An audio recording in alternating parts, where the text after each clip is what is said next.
Good morning. Thank you for joining me today.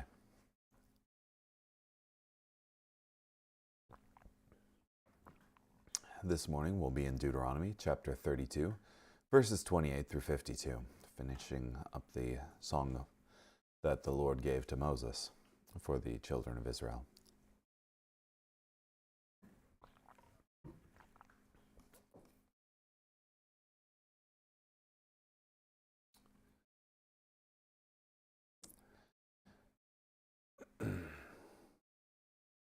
They are a nation devoid of wisdom, and there is no understanding among them. I wish that they were wise and could understand this, and that they could comprehend what will happen to them. How can one man chase 1,000 of them, and two pursue 10,000, unless their rock had delivered them up, and the Lord had handed them over? For our enemies' rock is not like our rock, as even our enemies concede. For their vine is from the stock of Sodom, and from the fields of Gomorrah. Their grapes contain venom, their clusters of grapes are bitter. Their wine is snake's poison, the deadly venom of cobras. Is this not stored up with me, says the Lord? Is it not sealed up in my storehouses? I will get revenge and pay them back at the time their foot slips. For the day of their disaster is near, and the impending judgment is rushing upon them. The Lord will judge his people, and will change his plans concerning his servants, when he sees that their power has disappeared, and that no one is left, whether confined or set free. He will say, Where are their gods, the rock in whom they sought security, who ate the best of their sacrifices, and drank the wine of their drink offerings? Let them rise and help you. Let them be your refuge. See now that I, indeed, I am he, says the Lord, and there is no other God besides me. I kill and give life. I smash and I heal, and none can resist my power. For I raise up my hand to heaven and say, As surely as I live forever, I will sharpen my lightning-like sword, and my hand will grasp hold of the weapon of judgment. I will execute vengeance on my foes, and repay those who hate me. I will make my arrows drunk with blood, and my sword will devour flesh, the blood of the slaughtered and captured, the chief of the enemy's leaders. Cry out, O nations, with his people, for he will avenge his servant's blood. He will take vengeance against his enemies and make atonement for his land and people. Then Moses went with Joshua son of Nun and recited all the words of this song to the people. When Moses finished reciting all these words to all Israel, he said to them, Keep in mind all the words I am solemnly proclaiming to you today. You must command your children to observe carefully all the words of this law. For this is no idle word for you, it is your life. By this word you will live a long time in the land you are about to cross the Jordan to possess. Then the Lord said to Moses that same day, Go up to this Abiram hill country, to Mount Nebo, which is in the land of Moab, opposite Jericho, and look at the land of Canaan, that I am giving to the Israelites as a possession. You will die on the mountain that you ascend, and join your deceased ancestors, just as Aaron your brother died on Mount Hor, and joined his deceased ancestors. For both of you rebelled against me among the Israelites at the waters of Meribah, Kadesh, and the desert of Zin, when you did not show me proper respect among the Israelites. You will see the land before you, but you will not enter the land that I am giving to the Israelites.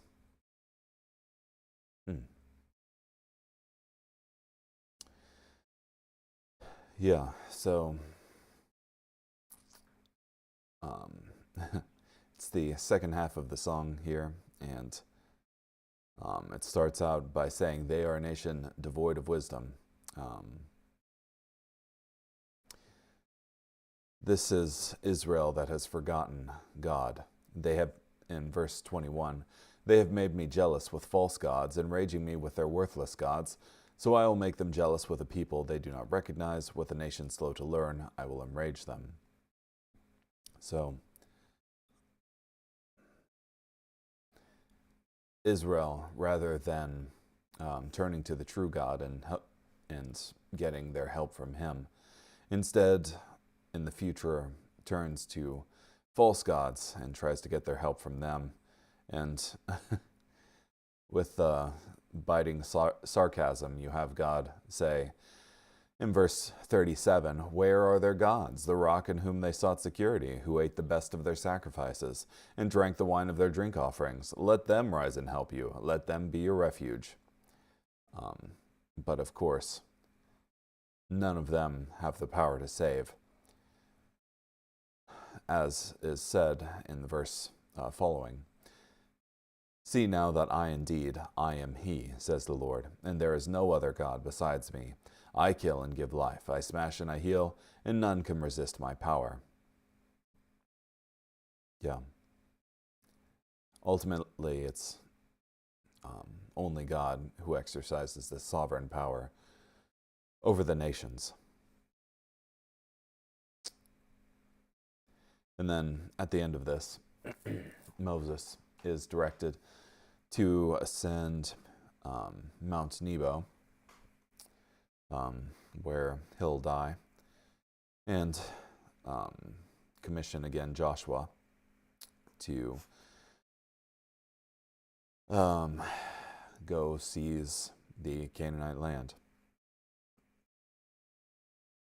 Well, to remember the words of this song, rather.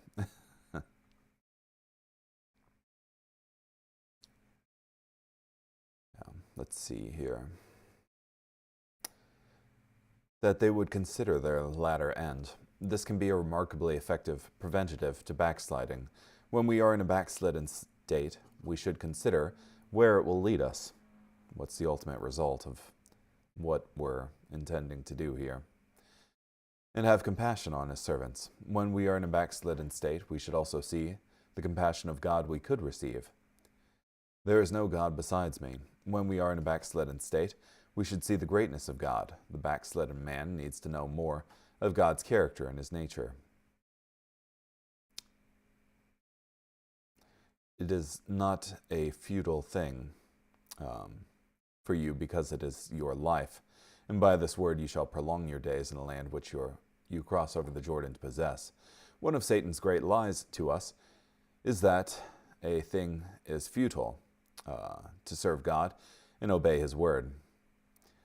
That it's a futile thing to serve God and obey his word. It often seems that those who are against God prosper more than those who are for him. Yet we need to see and understand from an eternal perspective that it is not a futile thing to love and obey God. And then go up on this mountain and die. Moses, as the last act of his 120 years, will climb Mount Nebo and die at the summit of the mountain.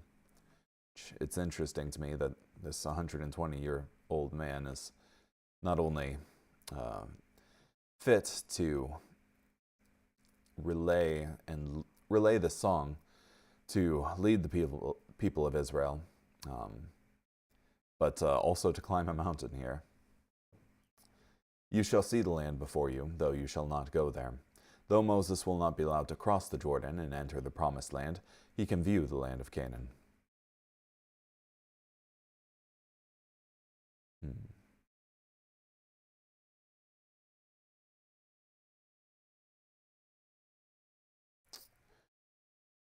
Let's see what Matthew Henry has to say regarding this. In concern for their welfare, he earnestly desires their conversion, and in order that their serious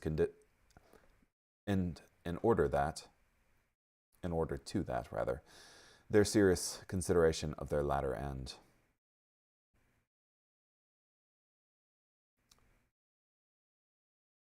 God delights not to see sinners ruin themselves, but desires they will help themselves, and if they will, he is ready to help them.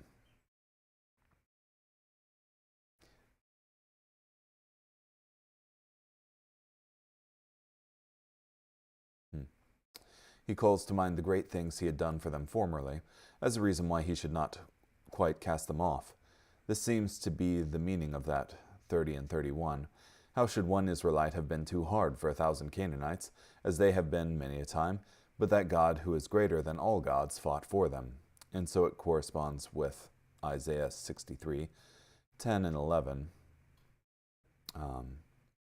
When he was turned to be their enemy, as he, and fought against them for their sins, then he remembered the days of old, saying, where is he that brought them out of the sea?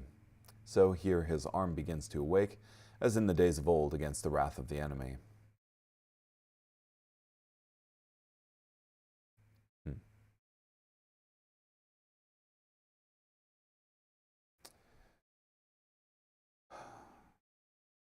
They were planted a choice vine, that is Israel, wholly a right seed, but by sin have become the degenerate plant of a strange vine, and not only transcribed the iniquity of Sodom, but outdid it.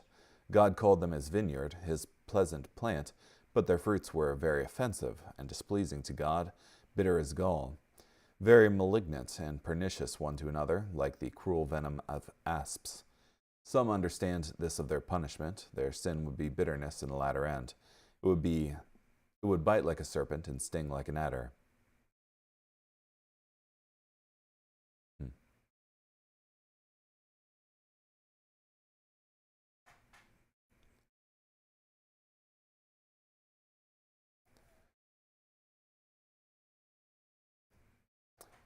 He will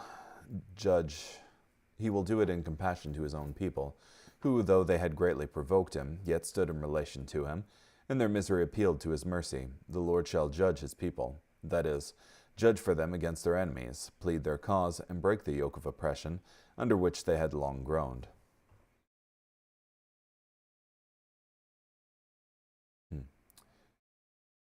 Changing his ways and fighting for them as he had fought against them, when he sees that their power is gone. This plainly points at the deliverance God wrought for Israel by the judges out of the hands of those to whom he had sold them for their sins, and how his soul was grieved for the misery of Israel, and this when they were reduced to the last extremity. Yeah, I was thinking of this in relation to their captivity, but certainly along all of Israel's history, where they continually provoke God by turning away from him during the period of the judges, and subsequently during the period of the kings as well. God leaves them to the consequences of their own sin. Then they get greatly oppressed by the consequences of their own sin and cry out to God. God hears them and rescues them, and then they get complacent and start sinning again, and the cycle repeats.